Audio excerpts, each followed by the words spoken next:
This interview is for information only and should not be considered as investment advice or a recommendation to buy shares in the company featured. Welcome to this Stock Box interview.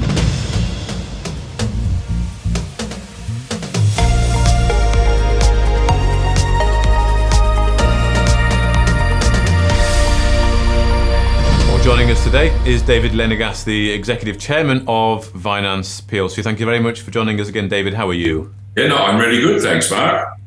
Good. Well, thank you for your time. I thought it was timely perhaps to have a chat because, of course, only recently BlackRock have launched their Bitcoin ETF, haven't they? And the FEC over in the United States have approved Bitcoin ETFs. So, I mean, this is I would say it's a pretty significant moment here. What are your thoughts?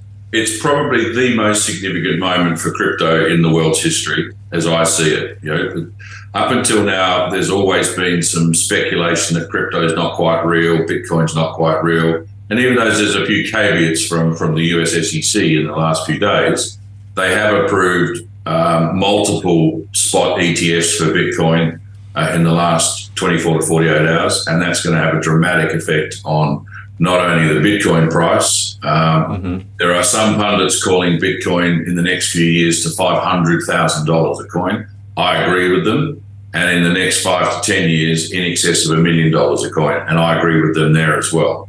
So I'm pretty excited about where this is going and where Vinanz as a company is going. I mean, we mine Bitcoin and we've got lots of it. And I just see that Vinanz is an absolute screamer of an opportunity to look at. Okay. Well, I mean, give it sort of 18 months ago, 2 years ago, crypto Bitcoin was, a lot of liquidity there. There was lots of talk of the town on the crypto sector there. It's gone a bit quiet in the last year. I think maybe that's also reminiscent of the general market. But I mean, why do you think the SEC have done this now? Well, when the likes of BlackRock, Fidelity and Van Eck, who the SEC rates as very good with respect to corporate governance and handling people's money. I mean, BlackRock now runs $9 trillion of the world's money. When they've gone to the SEC and said, look, we think we can handle this adequately, there's a lot of checks and balances boxes being ticked off when that occurs. And even though there's been some reluctance from the head of the SEC with respect to Bitcoin, it was approved and it's phenomenal. I mean, Reuters was saying that they expected, first day of ETF opening, $5 billion worth of funds flow into Bitcoin just from the fiat market, the real money.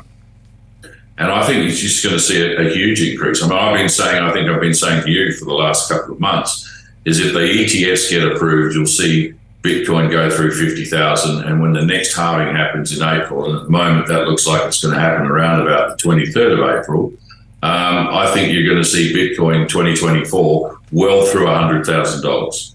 Okay, and why do you think that the big ETF funds want to do this then? I mean, is it just because it's a very speculative asset that they want to give access to their customers to? Look, the second largest holder of Bitcoin in the world is the US government. Right. Not a lot of people know that. And that's mostly from confiscated Bitcoin. Yeah.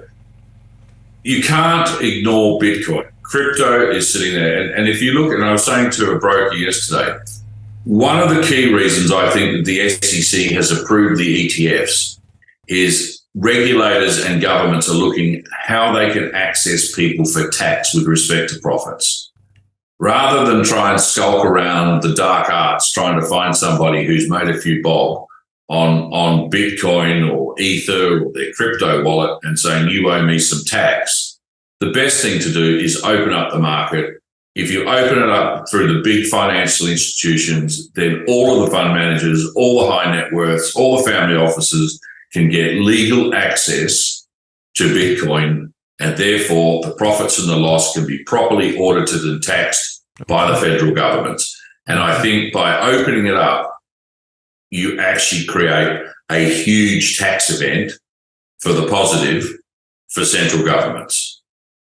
Okay. I mean, I don't want to get too much into perhaps speculation here or conspiracy theories, but I mean, do you have any thoughts on perhaps CBDCs, and maybe this is feeding into central governments doing digital currencies, the digital US dollar backed by Bitcoin? Oh, absolutely. No, absolutely. You've got the whole concept of stable coins. The British government's talking about stable coins, but the whole concept of establishing stable coin with respect to governments is they want to work out how they can access who's doing what with respect to the stable coins, so they can tax them, right? By doing this, you're effectively eliminating the need for governments to set up stablecoin. Because if people are buying into the spot Bitcoin market through monstrous financial institutions, you've already opened up the transparency window. It short circuits the whole need of that. And it really is a globalized, stable Bitcoin for the world, as opposed to each country trying to do it to work out. Okay. So it's about get Joe Blogs for him and try and ping him 20 cents in the dollar tax on his capital gains. Yeah, it's about opening it up rather than having it in the shadows and not regulated.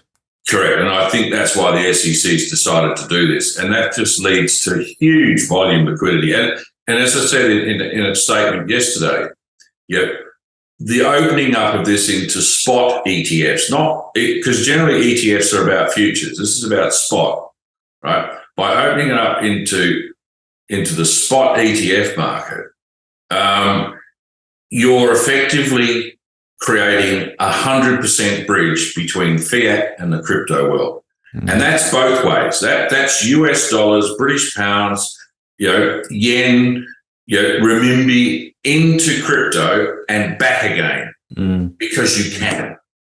And that is why I'm saying this is probably the most significant event that's ever happened with respect to making crypto real.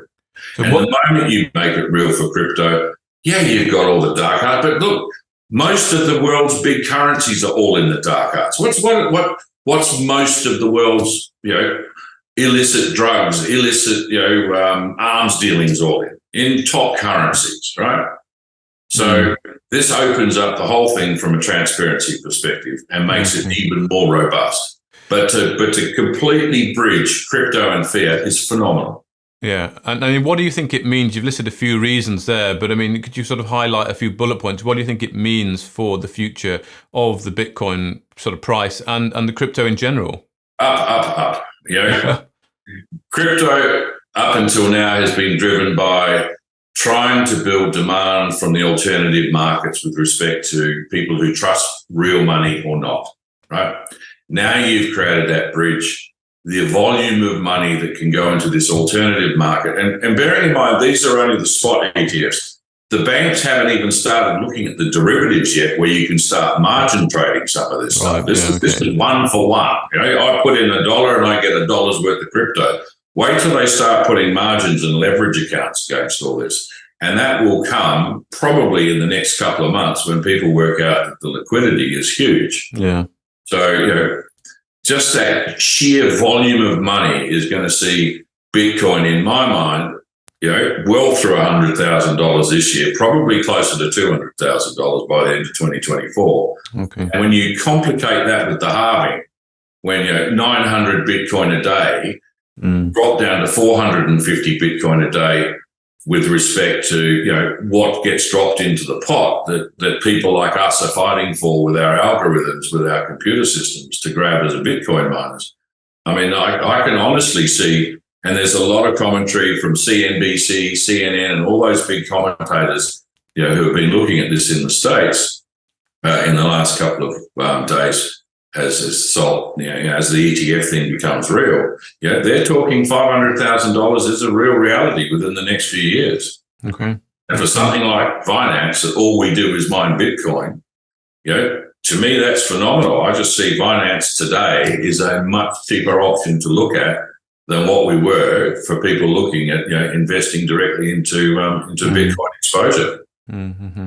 Well, let's get a little bit of a brief update on Vinanz and how things are going with, of course, the spinning up of those miners, installation, how they're running. But also, I noticed that you indeed bought shares in the company recently as well. So you obviously feel. I announced this morning that I picked up another 80,000 shares. I think it was about a third of the volume yesterday. Of course, when chairmen buy stock, you can't go chase the market up. You can't sort of artificially push the market up or down. So, what was available for me to buy was 80,000 shares. If there was more within the range that I was looking at, I would have acquired. But, I wasn't in a closed period at the time. And, unlike most people in finance, who can trade the stock day in, day out, I can't. I'm locked in. I'm the chairman. So I'd like more of this right now. And if I could get more tomorrow and today and the next day, I could. But, at certain points, I become, an insider, and I'm an insider again today. Yeah. Well, I know of course, the focus of finance is to get as many miners as you can spinning and getting, I think you said close to 1 Bitcoin a day would be your target. Well, I'd like to be at 1 Bitcoin a day from a mining perspective by the end of this year. Yeah, correct. At the moment, we're running 300 miners. We're doing about a Bitcoin every 12 days. We're looking at increasing the fleet again over the course of the next month or two significantly. And we can buy new machines, we can buy second-hand machines. It's a matter about keeping the model right and the diversification of where we put them. But we'd like to be in a position to be mining a Bitcoin a day by the end of this year. And why should people consider being a shareholder in Vinanz as opposed to perhaps giving some of the ETFs that are now available? Okay, well, the ETFs aren't really available to British citizens, because these are new facilities that have been put up to US clients. That's why the SEC was important to the biggest money tree in the world, which is the US. People should look at every option with respect to Bitcoin. Mine your own Bitcoin if you can afford it. Our operating costs are very low. We have no debt, unlike Argo Blockchain, which is sort of doing very well. But they're burdened with debt, and we want to keep our company debt free. So we just offered an alternative route for people to look at with respect to Bitcoin, and our share price is doing quite well.